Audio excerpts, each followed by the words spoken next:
اور خداوند خدا نے کہا کہ آدم کا اکیلا رہنا اچھا نہیں، میں اس کے لیے ایک مددگار اس کی مانند بناؤں گا۔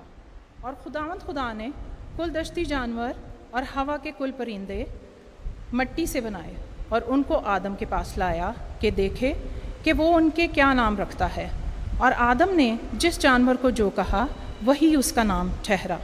اور آدم نے کل چوپایوں اور ہوا کے پرندوں اور کل دشتی جانوروں کے نام رکھے، پر آدم کے لیے کوئی مددگار اس کی مانند نہ ملا۔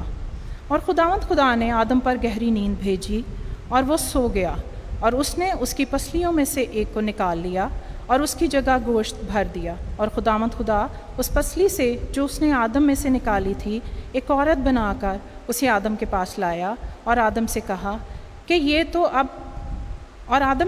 کہ یہ تو اب میری ہڈیوں میں سے ہڈی اور میرے گوشت میں سے گوشت ہے، اس لیے وہ ناری کہلائے گی، کیونکہ وہ نر سے نکالی گئی۔ اس واسطے مرد اپنے ماں باپ کو چھوڑے گا اور اپنی بیوی سے ملا رہے گا، اور وہ ایک تن ہوں گے۔ اور آدم اور اس کی بیوی دونوں ننگے تھے اور شرماتے نہ تھے۔ خداوند کے پاک کلام کے پڑھے سنے اور سمجھے جانے پر اس کی برکت ہو، آمین۔ ہماری ہدایت کے لیے آج کی دوسری تلاوت خطوط مقدسین میں سے افسیوں کے نام خط، اس کا 5واں باب 21ویں آیت سے 33ویں آیت تک۔ خدا کے کلام میں یوں لکھا ہے، اور مسیح کے خوف سے ایک دوسرے کے تابع رہو۔ اے بیویو، اپنے شوہروں کی ایسی تابع رہو جیسے خداوند کی، کیونکہ شوہر بیوی کا سر ہے، جیسے کہ مسیح کلیسیا کا سر ہے، اور وہ خود بدن کا بچانے والا ہے۔ لیکن جیسے کلیسیا مسیح کے تابع ہے، ویسے ہی بیویاں بھی ہر بات میں اپنے شوہروں کے تابع ہوں۔ اے شوہرو، اپنی بیویوں سے محبت رکھو، جیسے مسیح نے بھی کلیسیا سے محبت کر کے اپنے آپ کو اس کے واسطے موت کے حوالے کر دیا، تاکہ اس کو کلام کے ساتھ پانی سے غسل دے کر اور صاف کر کے مقدس بنائے، اور ایک ایسی جلال والی کلیسیا بنا کر اپنے پاس حاضر کرے، جس کے بدن میں داغ یا جھری یا کوئی اور ایسی چیز نہ ہو، بلکہ پاک اور بے عیب ہو۔ اسی طرح شوہروں کو لازم ہے کہ اپنی بیویوں سے اپنے بدن کی مانند محبت رکھیں۔ جو اپنی بیوی سے محبت رکھتا ہے وہ اپنے آپ سے محبت رکھتا ہے، کیونکہ کبھی کسی نے اپنے جسم سے دشمنی نہیں کی، بلکہ اس کو پالتا اور پرورش کرتا ہے، جیسے کہ مسیح کلیسیا کو، اس لیے کہ ہم اس کے بدن کے عضو ہیں۔ اسی سبب سے آدمی باپ سے اور ماں سے جدا ہو کر اپنی بیوی کے ساتھ رہے گا، اور وہ دونوں ایک جسم ہوں گے۔ یہ بھید تو بڑا ہے، لیکن میں مسیح اور کلیسیا کی بابت کہتا ہوں۔ بہرحال تم میں سے بھی ہر ایک اپنی بیوی سے اپنی مانند محبت رکھے، اور بیوی اس بات کا خیال رکھے کہ اپنے شوہر سے ڈرتی رہے۔ کلام مقدس کا پڑھا اور سنا جانا ہم سب کے لیے باعث برکت ہو۔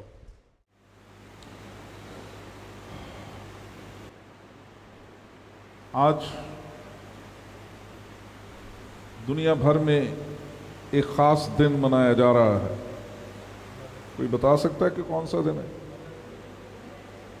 ہاں جی، مدرز ڈے۔ اور ہماری کلیسیا کا دستور کیا ہے؟ کیا ہم مدرز ڈے مناتے ہیں؟ ہاں، ہماری کلیسیا کا پچھلے کافی سالوں سے دستور ہے کہ ہم مدرز ڈے نہیں بلکہ پیرنٹس ڈے مناتے ہیں۔ علیحدہ علیحدہ نہیں مناتے ہم۔ دنیا بھر میں ماؤں کا دن علیحدہ منایا جاتا ہے، باپ کا دن علیحدہ منایا جاتا ہے، لیکن کلام مقدس یہ کہتا ہے جنہیں خدا نے جوڑا ہے انہیں آدمی جدا نہ کرے۔ اس لیے ماں اور باپ کا جہاں بھی بات ہوتی ہے وہاں ماں اور باپ دونوں کی ہوتی ہے، اور اسی لیے ہم نے نئے عہد نامے میں سے حوالہ پڑھا ہے۔ آج سے میں کلام مقدس کا وہ سلسلہ شروع کر رہا ہوں جس کا تعلق جو ہے وہ ہمارے خاندانی رشتوں سے ہے۔ اور بہت دفعہ یہ کہا ہی جاتا ہے کہ چرچ کے پلپٹ سے خاندانوں کے لیے نصیحت بہت کم ہوتی ہے، خاندانی نکات یا خاندانی مضامین پر بات جو ہے وہ بڑا کم ہوتی ہے، اور ہم چاہتے ہیں کہ خدا کا کلام معاشرے کے اس یونٹ کو جہاں سے معاشرہ شروع ہوتا ہے اس کو ضرور ہم آپ سب کے سامنے رکھیں، تاکہ اس مضمون کے تحت جو ہے وہ اس پاک کلام کو سیکھا جائے۔ میں نے پچھلی دفعہ کلام مقدس کا اختتام جب ہوا مضمون کا لیکچر کا پچھلے سرمن کا، تو میں نے کہا تھا کہ اگلی دفعہ میں ان دیواروں کے بارے میں ضرور بتاؤں گا جو دیواریں نہمیہ کی کتاب میں جو ہیں وہ ٹوٹی ہوئی دیواریں تھیں، اور ان کو ضرور تھا کہ نہمیہ تعمیر کرے۔ ہم کسی اور موقع پر نہمیہ کے دوسرے باب سے آگے بڑھیں گے یقیناً، اور ہم اس میں سے سیکھیں گے، لیکن جو نہمیہ کے صحیفے میں سے جتنے بھی اتوار ہم نے کلام کو سیکھا، ان میں سے ایک چیز جس کو لے کر میں آگے چل رہا ہوں وہ ہے ہماری زندگی کی دیواریں۔ وہ دیواریں جو شہروں کے ارد گرد ہوا کرتی تھی، وہ دیواریں جو ہمارے گھروں کے ارد گرد ہوتی ہیں، ان کے علاوہ بھی بہت سی دیواریں ہیں جن کو دیکھا جانا بہت ضروری ہے، اور ان دیواروں کا ذکر میں آج کے اس سرمن میں ضرور کروں گا۔ آج کا جو ہمارا سرمن ہے The Biblical Perspective of Family Life. The Biblical Perspective of Family Life. بائبلی نقطۂ نظر سے یا بائبلی پہلوؤں سے ہماری خاندانی زندگی، یا The Family in the Perspective of Bible بھی کہا جا سکتا ہے، لیکن اس کا مضمون The Biblical Perspective of the Family۔ ہم جب مسیحی شادی کی بات کرتے ہیں یا بائبلی خاندان کی بات کرتے ہیں، تو خدا کے پاک کلام کے مطابق جو تقدس، جو اہمیت مسیحی زندگی میں خاندان کو یا شادی کو دی گئی ہے، وہ اگلے زمانوں میں، جب ہم اگلے زمانوں کی بات کرتے ہیں تو اس کا مطلب اینشینٹ ٹائمز، پچھلے، جس کو ہم پچھلے زمانہ کہتے ہیں، وہ اصل میں اردو میں ہم اگلے زمانہ کہتے ہیں اس کو پراپرلی۔ اینشینٹ ٹائمز میں، پرانے دور میں، ہمارے بزرگان دین کے دور میں، وہ اہمیت معاشرے میں خاندان کو حاصل نہیں تھی۔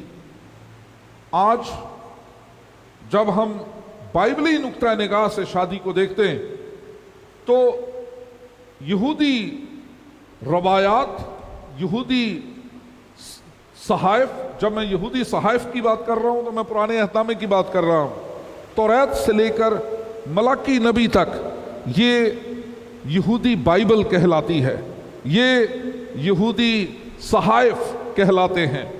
اور جب ہم جوش بائبل کی بات کریں، اگر آج کے دور میں آپ کسی کٹر یہودی کے سامنے آپ نئے عہد نامے کو بھی خدا کا کلام کہیں یا کہیں کہ یہ تو پرانا عہد نامہ ہے، یہ جو 39 کتابیں ہیں، توریت کی پہلی کتاب پیدائش سے لے کر ملاکی نبی کے صحیفے تک، وہ آپ کا سر پھاڑ دے گا، کیونکہ وہ نئے عہد نامے کو مانتے ہی نہیں۔ وہ نئے عہد نامے کو ایک بدعتی جو ہے وہ کتاب مانتے ہیں۔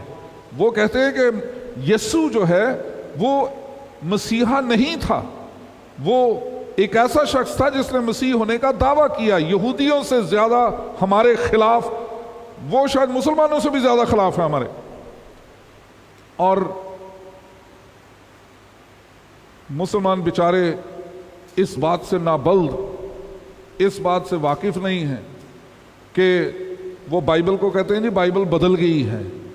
اگر ہم بائبل کو بدلتے تو سب سے زیادہ شور یہودیوں نے مچانا تھا، اور یہودی ہمیں اجازت ہی نہ دیتے کہ ہم بائبل میں کسی طرح کی جو ہے وہ تبدیلی لا سکتے، اور وہ سب سے پہلے بائبل کے اصل نسخہ جات لا کر کہتے کہ یہ دیکھو یہاں پر کچھ اور لکھا، تم نے کچھ اور تبدیلی کی ہے۔ اس لیے بائبل مقدس پر اگر یہودی لوگ آج نہیں بولتے، جو ہمارے پاس بائبل ہے اس میں کسی طرح کا اعتراض نہیں کرتے، تو اس کا مطلب یہ ہے کہ یہ بائبل منوین وہی ہے جو خدا کا پاک کلام ہمارے لیے لکھوایا گیا ہے۔ اس لیے تبدیلی بائبل میں نہیں ہوئی، یہ پہلی بات۔ میں آپ کو جو سن رہے ہیں، جو دیکھ رہے ہیں اور جو یہاں پر موجود ہے، میں آپ کو خدا کا خادم ہوتے ہوئے مکمل طور پر یہ یقین دہانی کروانا چاہتا ہوں کہ بائبل مقدس اپنی اسی حالت میں، جس حالت میں اسے لکھوایا گیا، آج بھی موجود ہے۔ آج تک جو دعوے کرتے ہیں کہ بائبل بدل گئی، وہ آج تک کوئی بائبل لا نہیں سکے اس کے مقابلے میں جہاں وہ کہیں کہ اصل متن میں یہ، اور اگر وہ کوئی برنباس کی انجیل لائے بھی ہیں تو اس کو لکھنے والا، اس کو تدوین کرنے والا بھی مسلمان ہی ہے۔ اس لیے سب سے پہلی بات کہ بائبل مقدس لا تبدیل، لا خطا خدا کا کلام ہے جو ہر موضوع پر بات کرتا ہے، اور ان میں آج ہم نے خاندان کا موضوع لیا ہے۔ جب اس کی خاندانی سینکٹٹی کی بات کی جائے تو یہودی جو ٹرم ہے، یہودی جو لفظ استعمال کیا جاتا ہے شادی کے لیے یا خاندان کے لیے، وہ قدوشین ہے۔ قدوشین قدس سے نکلا ہے، اور قدوشین کا مطلب ہے سینکٹیفیکیشن، پاکیزگی، کانسیکریشن، مخصوصیت، ڈیڈیکیشن۔ یہ تین الفاظ قدوشین کے ترجمے کے طور پر استعمال کیے جاتے ہیں۔ جب ہم کلام مقدس کے مطابق خاندان کو دیکھتے ہیں تو مسیحی خاندان یا شوہر اور بیوی کا ایک رشتے میں باندھا جانا، رشتوں کے ساتھ تقدیس کی حالت میں وفاداری ہے، فیڈیلٹی ہے۔ اور جب ہم تقدیس کی حالت میں اس رشتے کی بات کرتے ہیں تو صرف اس جہان میں خدا نے آدم کے لیے حوا کو ایک مددگار بنایا ہے، لیکن آئندہ زندگی میں وہ برکت کی وارث ہے روحانی طور پر اپنے خاوند کے ساتھ۔ اس لحاظ سے ہم مدرس ڈے سے جب شروع کر رہے ہیں اس خاندان کے تعلق کو، تو لے کر جائیں گے ہم فادرس ڈے تک۔ تو فادرس ڈے تک جتنے بھی اتوار ہیں ان میں ہم خاندان کے رشتوں کی بات کریں گے، خاندان کے رشتوں کی جو رائٹس ہیں، جو ان کے حقوق ہیں، جو ان کی ڈیوٹیز ہیں، فرائض ہیں، ان کی بات کریں گے۔ اور میں یہ کہنا چاہتا ہوں، یا مجھے کہنے دیجئے کہ خاندان مسیحی طور پر، بائبلی طور پر، جب میں مسیح کی بات کرتا ہوں میں بائبل کے تناظر میں بات کرتا ہوں، تو بائبلی طور پر خاندان اپنے فوائد کے لیے نہیں بنا۔ خاندان کا مطلب صرف اپنے اون بینیفٹس نہیں ہے، بلکہ یہ خدا کے نام کو جلال دینے اور خدا کے نام کی عزت کرنے کے لیے یہ خاندان جو ہے وہ خدا نے ترتیب دیا، تاکہ وہ خدا کی جو مکمل ہونے کی صفت ہے اس کو بیان کر سکے، اس کو ظاہر کر سکے۔ مرد تنہا تھا، اکیلا تھا، اور خدا نے مرد کی تنہائی کو پسند نہیں کیا۔ خدا نے مرد کی تنہائی کے لیے اسے کہا کہ آدم کا اکیلے رہنا اچھا نہیں ہے۔ تجرد کی زندگی جو ہے وہ خدا نے نہیں بنائی۔ خدا نے آدم اور حوا کو جوڑا ہونے کے ناطے سے برکت دی، اور پہلا باب یہ فرماتا ہے کہ آدم کو خدا نے بنایا اپنے، اور اس کے ساتھ نر و ناری ان کو پیدا کیا۔ ان کو سیکس عطا کیے، مرد اور عورت ان کو بنایا اور انہیں برکت دی. اور جب ہم اس برکت کو دیکھتے ہیں تو آدم اکیلا برکت پایا ہوا شخص نہیں ہے، بلکہ آدم کے ساتھ اس کی بیوی بھی ایکولی اس کی مددگار ہے. مہربانی سے مجھے پنکھا لگا دیجئے، کیونکہ جیسے آپ کو گرمی لگ رہی ہے مجھے بھی گرمی لگ رہی ہے. میرے عزیزو،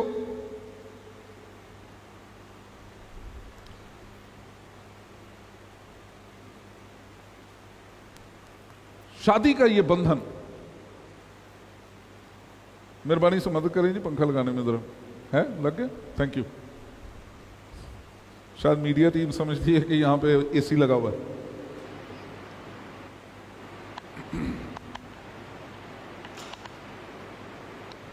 شادی جو ہے بائبلی طور پر ایک میوچل کمٹمنٹ ہے. یاد رکھیں کہ یہ معاہدہ نہیں ہے. اکثر لوگ شادی کو ایک معاہدہ سمجھتے ہیں. بائبل اس کو ایک معاہدہ قرار نہیں دیتی، ایک ایگریمنٹ قرار نہیں دیتی. بائبل اس کو ایک کمٹمنٹ قرار دیتی ہے، ایک عہد قرار دیتی ہے جو خدا کی حضوری میں باندھا جاتا ہے. اور یہ عہد جو ہے اپنے اندر محبت کے ایکسپریشن رکھتا ہے، اور یہ محبت کی تکمیل ایک دوسرے کے ساتھ اپنے جسم کے شیئر کرنے سے ہوتی ہے. اور خدا کا پاک کلام اس کو برکت دیتا ہے. خدا نے کہا کہ پھلو بڑھو اور زمین کو معمور و محکوم کرو. اس کا مطلب یہ تھا کہ میاں اور بیوی اپنی محبت، اپنی ایک دوسرے کے ساتھ وفاداری کا اظہار ایک دوسرے کے بدن کے ساتھ شیئرنگ کے ساتھ کریں گے اور دونوں ایک تن ہوں گے. خدا کا پاک کلام یہ کہتا ہے. اور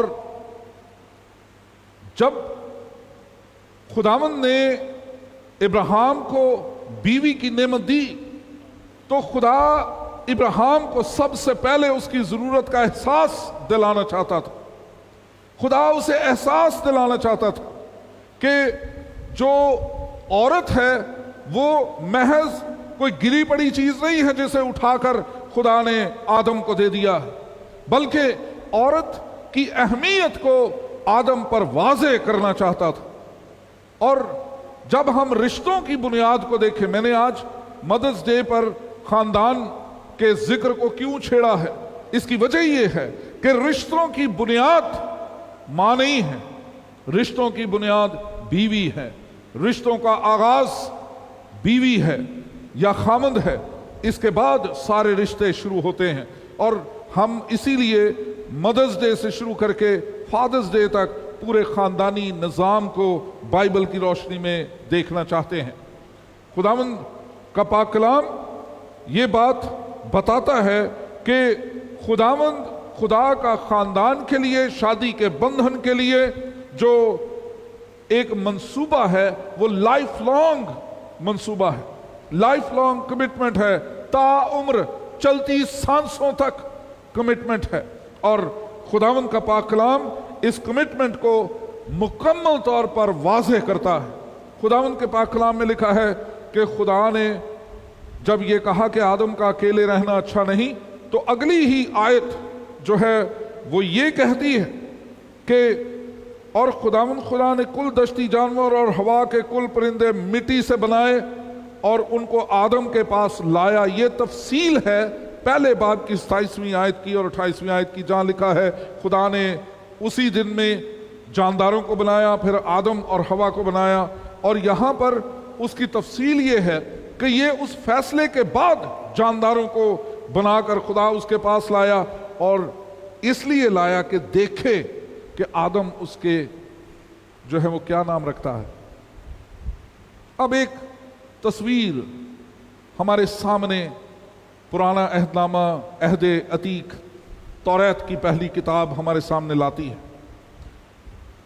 آدم ایک شاید اونچی جگہ پر کھڑا ہے اور اس کے سامنے خدا تمام جانوروں کو حکم دیتا ہے اس کے سامنے سے گزرتے جاؤ، اور ہر جانور جو ہے وہ جب گزرتا ہے تو آدم دیکھتا ہے کہ وہ دو ہیں۔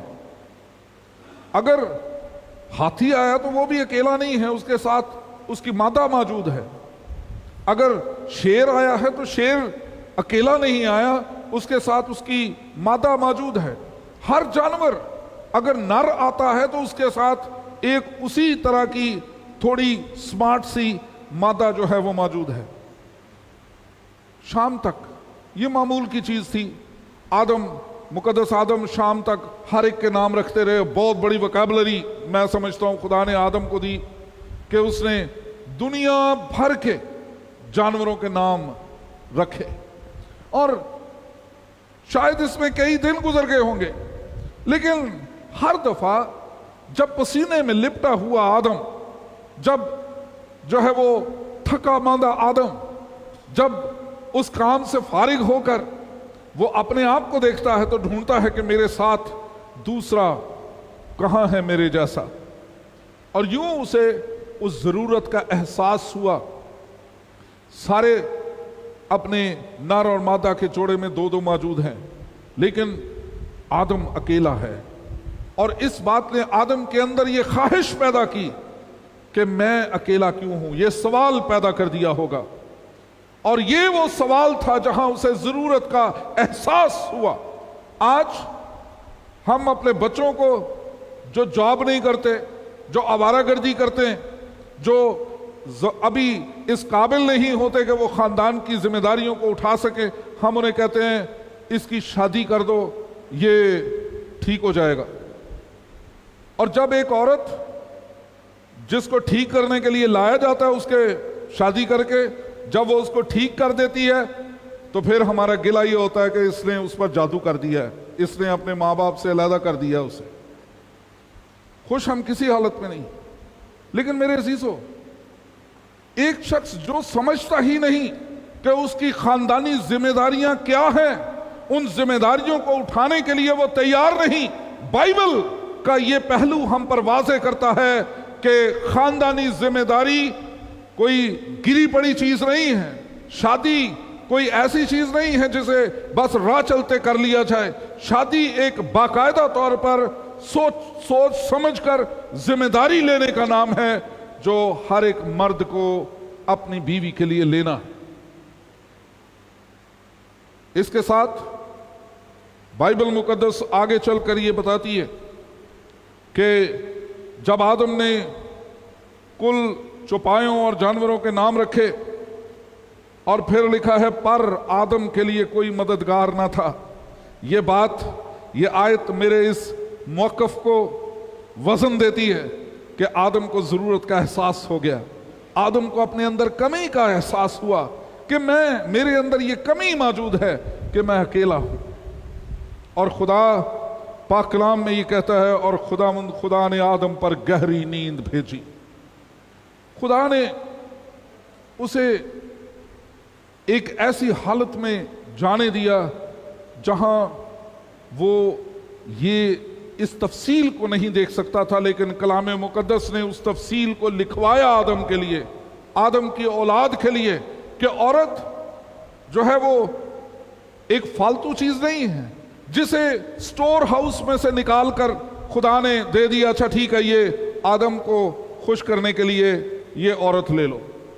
پاک کلام یہ کہتا ہے، اور جب وہ سو گیا خدا نے اس کی پسلیوں میں سے ایک کو نکال لیا اور اس کی جگہ گوشت بھر دیا۔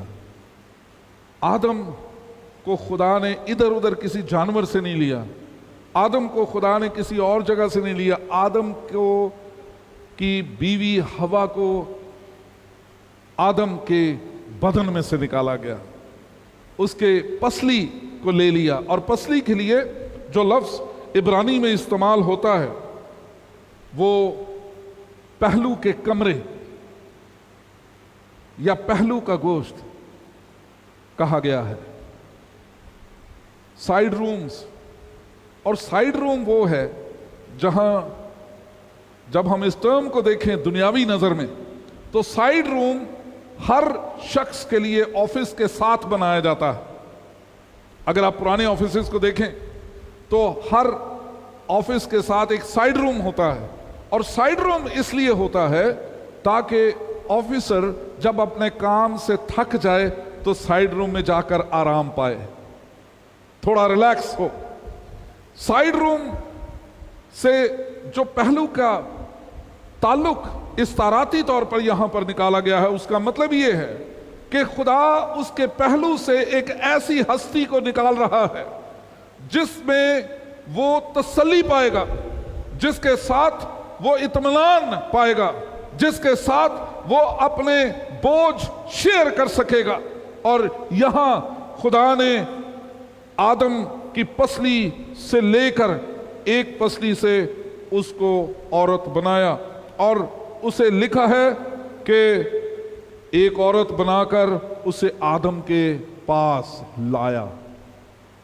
اب یہاں جو سائیڈ رومز کا تصور مجھ پر واضح ہوتا ہے وہ یہ ہے کہ اس رشتے میں بنیادی طور پر کوئی سپیریئرٹی یا انفیریئرٹی کا کمپلیکس موجود نہیں.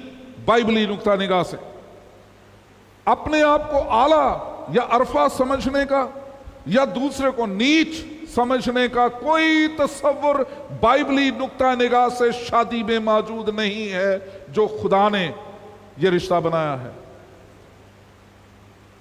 اس لیے ہمارے معاشرتی طور پر جب بہت سے ٹرمز استعمال کیے جاتے ہیں عورت کے لیے, عورت تو کمتر ہے, عورت تو پاؤں کی جوتی ہے, عورت تو جو ہے وہ کبھی بھی مرد کے برابر نہیں ہو سکتی, یہ بات پاک کلام اس کو نگیٹ کرتا ہے, اس کو رد کرتا ہے.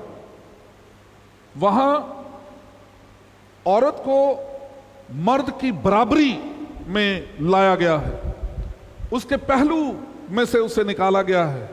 اس لیے عورت کبھی یہ نہ سمجھے کہ وہ مرد سے زیادہ ہو سکتی ہے, سر میں سے اس کو نہیں لیا گیا. مرد کبھی یہ نہ سمجھے کہ عورت اس کے پاؤں کی جوتی ہے کیونکہ اس کو پاؤں سے نہیں لیا گیا. پاک کلام واضح کرتا ہے کہ عورت مرد کی پسلی سے نکالی گئی ہے, اس لیے وہ برابری کا رائٹ رکھتی ہے. میرے عزیزو, جب ہم خاوند اور بیوی کے اس رشتے کو دیکھتے ہیں تو دے آر کو پارٹنرز.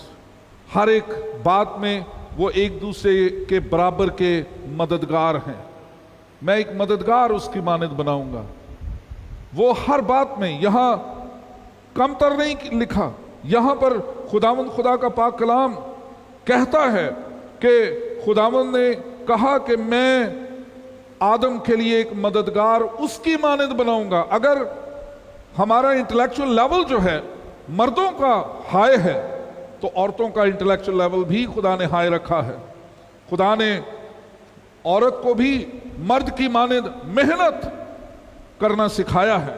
ہم بہت سے خاندانوں میں یہ دیکھتے ہیں کہ عورت برابر کے طور پر مرد کے ساتھ اپنے خاندان کو چلا رہی ہے. ہاں, بدنی طور پر اسے ایک نازک ظرف کی طرح رکھا گیا ہے, ایک نازک ظرف کے طور پر ضرور خدا نے اس کی عزت کرنے کے لیے کہا ہے. لیکن یہ یاد رکھیں کہ اگر ہم سائنسی نقطہ نگاہ سے ہم عورت کی جسمانی حیت پر نظر کریں تو مرد کی طرح اس کا بدن بھی پریشر کو سہ سکتا ہے. خلاباز جب جاتے ہیں چاند پر یا اور کسی سیارے پر, اس سے پہلے بہت ٹف قسم کی انہیں ایگزامز میں سے گزارا جاتا ہے, اور اس میں خلا میں خواتین کا خلاباز کے طور پر جانا اس بات کو ثابت کرتا ہے کہ جو پریشر جو ہے وہاں پر مردوں کے لیے امتحان کے طور پر رکھا گیا, اسی پریشر کو خواتین نے بھی برداشت کیا اور اس لیول پر اپنے آپ کو ثابت کیا جہاں وہ اس خلابازوں کے ساتھ خلا میں جا سکتی ہے. اس کے ساتھ آج ہماری افواج میں ہماری بیٹیاں, ہماری بہنیں, خواتین جو ہیں وہ فوج کا حصہ ہیں, اور وہ انہی ٹیسٹ کو پاس کر کے فوج میں جانے کی حقدار ٹھہرتی ہیں جس طرح سے مرد ان ٹیسٹ میں کامیاب ہوتے ہیں. اس لیے خدا نے کسی بھی طور پر عورت کو کمتر پیدا نہیں کیا, اس لیے اور اس کی ایکسیپٹنس مرد کرتا ہے. ہم اپنے باپ آدم کو دیکھتے ہیں تو آدم نے کہیں پر بھی اپنی بیوی کی تعریف کرتے ہوئے کسی طرح بھی بخل سے کام نہیں لیا. اس نے کم الفاظ استعمال نہیں کیے. بائبل کا پہلا شعر عبرانی زبان میں ہمارے باپ آدم کے منہ سے نکلا, ایک عورت کے لیے نکلا, اور اس نے کہا یہ تو میری ہڈیوں میں سے ہڈی اور میرے گوشت میں سے گوشت ہے, اس لیے وہ ناری کہلائے گی کیونکہ وہ نر سے نکالی گئی. ایش نر, ایشا ناری, اور یہ اس لیے ہے کہ وہ مجھ میں سے نکالی گئی ہے. اس کا مطلب یہ ہے, دو تین چیزیں یہاں واضح ہیں. مرد نے اس بات کو تسلیم کیا کہ عورت اس کے بدن کا حصہ ہے اور برابری کا درجہ رکھتی ہے. میرے ہڈیوں میں سے ہڈی, میرے گوشت میں سے گوشت. اس نے اس بات کو تسلیم کیا کہ جس طرح سے میرے بدن کی میں حفاظت کرتا ہوں, جس طرح سے میرے بدن کا میں خیال رکھتا ہوں, اسی طرح یہ بھی میرا بدن ہے اور مجھے اس کا بھی خیال رکھنا ہے. نئے عہد نامے میں صاف طور پر یہ لکھا ہے کہ مرد جس طرح اپنے بدن کو پالتا ہے, اپنے بدن کی حفاظت کرتا ہے, اسی طرح سے اپنی بیوی کی بھی وہ حفاظت کرے گا.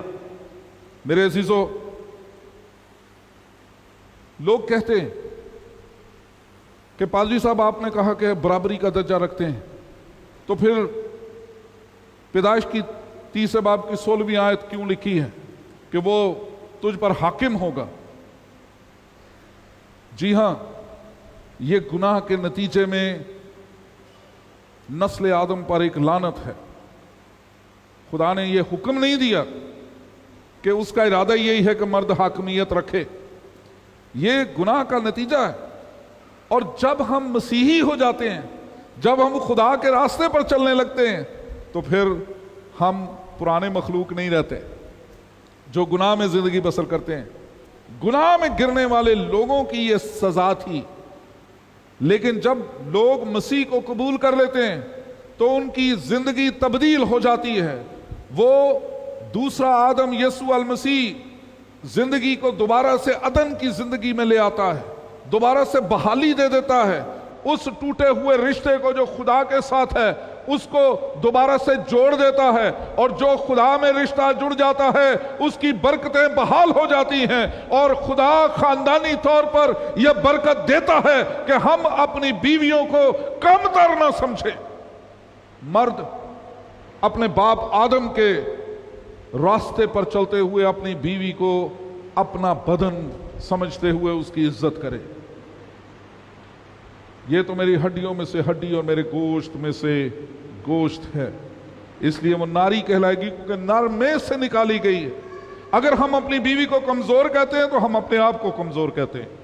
اگر ہم اپنی بیوی کی کسی بات کو, اسے کئی دفعہ ہم مرد جو ہے وہ کئی دفعہ اپنی بیوی کو تیرے اندر تو عقل ہی نہیں, عورتوں میں عقل ہی نہیں ہوتی. اس کا مطلب اگر وہ مجھ سے نکالی گئی ہے, وہ میری ہڈیوں میں سے ہڈی ہے, میرے گوشت میں سے گوشت ہے, وہ ناری کہلاتی ہے کیونکہ وہ نر سے نکالی گئی ہے, تو انڈائریکٹلی میں اپنے آپ کو کہہ رہا ہوں کہ میرے اندر عقل نہیں ہے. اگر ہم اپنے خاندانی رشتوں کو وفاداری کے پیمانے میں ناپنے لگیں تو خداوند خدا جب آگے یہ کہتا ہے 24ویں آیت میں, اس واسطے مرد اپنے ماں باپ کو چھوڑے گا اور اپنی بیوی سے ملا رہے گا اور وہ ایک تن ہوں گے. میں پچھلے دنوں اپنی بہن کے گھر گیا, بلکہ میری بہن کا بیٹا یہاں پر راولپنڈی میں ہے. انہوں نے مجھے اور میرے خاندان کو بلایا اور میری بیوی نے باتوں باتوں میں کہا, باران ہم آپ کے گھر آئے ہیں. میری بہن کہتی ہے یہ میرا گھر ہے, اور میری بیوی نے کہا کہ نہیں, ہم اسے باران کا گھر سمجھتے ہیں. اور میری بہن کہتی ہے پڑھی لکھی ہے, بائبل میں بھی اس نے کئی ڈگریاں کر رکھی ہیں, لیکن معاشرے کی بات کر رہا ہوں کہ ہم بائبل کو پڑھتے ہیں لیکن ہم بائبل کے مطابق نہیں سوچتے, ہم معاشرے کے مطابق سوچتے ہیں. کہنے لگی بائبل کہیں پر بھی جدا کرنے کی بات نہیں کرتی۔ میں خاموش تھا کیونکہ مجھے مزہ تھا کہ میں وہاں پر ایک دعوت کے سلسلے میں گیا ہوں، وقت گزارنے کے لیے، ذرا تھوڑا ریلیکس ہونے کے لیے گیا ہوں، میں اسے تھیولوجیکل پہلوؤں میں الجھانا نہیں چاہتا تھا۔ لیکن اس سوال کا جواب بائبل خود دیتی ہے، مرد اپنے ماں باپ کو چھوڑے گا اور بیوی سے ملا رہے گا، ایک علیحدہ خاندان ہوگا۔ میرے عزیزو، یہ خدا کی برکت ہے، یہ جدائی نہیں ہے۔ ہم اس کو ہمیشہ ڈویژن کے طور پر دیکھتے ہیں، یہ ڈویژن نہیں ہے، یہ ملٹیپلیکیشن ہے۔ یہ خاندان کا دوسرے ایک خاندان کا دو خاندان بننا ہے، یہ برکت ہے خدا کی طرف سے۔ مرد اپنے ماں باپ کو چھوڑے گا اور بیوی سے ملا رہے گا، اس کا مطلب یہ ہے کہ جو خاندان خدا بناتا ہے اس کو کوئی بھی جدا نہیں کرنے پائے گا۔ میں جب اس وفاداری کی بات کرتا ہوں جو خدا نے انسان کو اس رشتے میں سکھائی ہے، تو اس کا مطلب یہ ہے کہ یہ رشتہ ہمیں ایک ایسی کمٹمنٹ، ایک ایسے تعلق، ایک ایسے رشتے میں باندھ دیتا ہے جو ہمارے ساتھی کی گروتھ سے تعلق رکھتا ہے، بڑھوتی سے تعلق رکھتا ہے، جو ہمارے ساتھی کی فلاح سے تعلق رکھتا ہے، جو ہماری بیوی کے یا میاں کے بہتری سے تعلق رکھتا ہے۔ اس کا مطلب یہ نہیں ہے کہ دونوں ایک دوسرے کے دشمن ہو جائیں، دونوں ایک دوسرے کے خلاف بات کرنا شروع کریں۔ اس کا مطلب یہ ہے کہ دونوں ایک ہیں، فیڈیلٹی ان دا میرج۔ اور ہماری شادی کی جو وفاداری ہے اپنے ساتھی کے ساتھ، اس میں ایک دوسرے کے ساتھ مل کر روحانی زندگی کے مختلف پہلوؤں کو دیکھنا ہے، روحانی زندگی کے مختلف پہلوؤں کو کھوجنا ہے۔ جب ہم مل کر دعا کر سکتے ہیں تو ہم مل کر رہ سکتے ہیں۔ اور یاد رکھیں، میں نے اپنی زندگی میں، اپنی شادی شدہ زندگی میں یہ سیکھا ہے کہ جب آپ اپنی بیوی کے ساتھ دعا کے رشتے میں بندھے ہوئے ہوں، جب آپ ایک دوسرے کے لیے دعا کرتے ہوں، جب آپ دونوں مل کر خدا کے حضور میں جھکتے ہوں، تو کوئی تیسرا آپ کے درمیان نہیں آ سکتا۔ آپ خدا کے پاک کلام کے مطابق آپ اس عہد میں بندھ جاتے ہیں جو روحانی طور پر آپ کو مضبوط کرتا چلا جاتا ہے۔ میں تیسری بات کروں گا کہ جسمانی طور پر آپ ایک دوسرے کے ساتھ جب خدا کے کلام کے تعلق کے ساتھ وفادار رہتے ہیں، تو پھر آپ اپنے جسمانی اعضاء کو ایک دوسرے کی وفاداری میں، خدا کے ٹھہرائے ہوئے اس رشتے میں استعمال کرتے ہیں۔ پھر آپ ایک دوسرے سے بے وفائی نہیں کرتے۔ آپ اپنی بیوی کے مقابلے میں کوئی دوسری عورت پر نگاہ نہیں کرتے بری نگاہ کے ساتھ، اور نہ ہی شوہر کے ہوتے ہوئے بیوی دوسرے کسی شخص کو اس نگاہ سے دیکھتی ہے۔ پھر آپ دونوں ایک دوسرے کے لیے قدوشین ہیں، مقدس ہیں۔ پھر آپ ایک دوسرے کے لیے علیحدہ کیے گئے، کیونکہ میں نے بہت دفعہ مقدس یا قدش کا مطلب بتایا ہے۔ جب ہم مقدسین کہلاتے ہیں، جب ہم مقدس کہلاتے ہیں، تو اس کا مطلب ہم علیحدہ کیے گئے لوگ ہیں، مخصوص کیے گئے، کانسیکریٹ کیے گئے، ڈیڈیکیٹ کیے گئے لوگ ہیں، ہم پاک ٹھہرائے گئے لوگ ہیں۔ اس لیے میاں اور بیوی کا رشتہ بائبل مقدس میں پاکیزگی کا رشتہ ہے، علیحدہ کیے جانے کا رشتہ ہے، پوری دنیا کو چھوڑ کر صرف ایک کے ساتھ وفادار رہنے کا رشتہ ہے۔ اور بائبل مقدس اس رشتے کے تعلق سے جب خدا کہتا ہے کہ مرد اپنے ماں باپ کو چھوڑے گا اور بیوی سے ملا رہے گا، تو اس کا مطلب یہ ہے کہ وہ ایک بیوی کے ساتھ اپنی چلتی سانسوں تک وفادار رہے گا۔ بائبل مقدس منوگمی کا تصور بیان کرتی ہے، وہ یک زوجگی کا تصور بیان کرتی ہے۔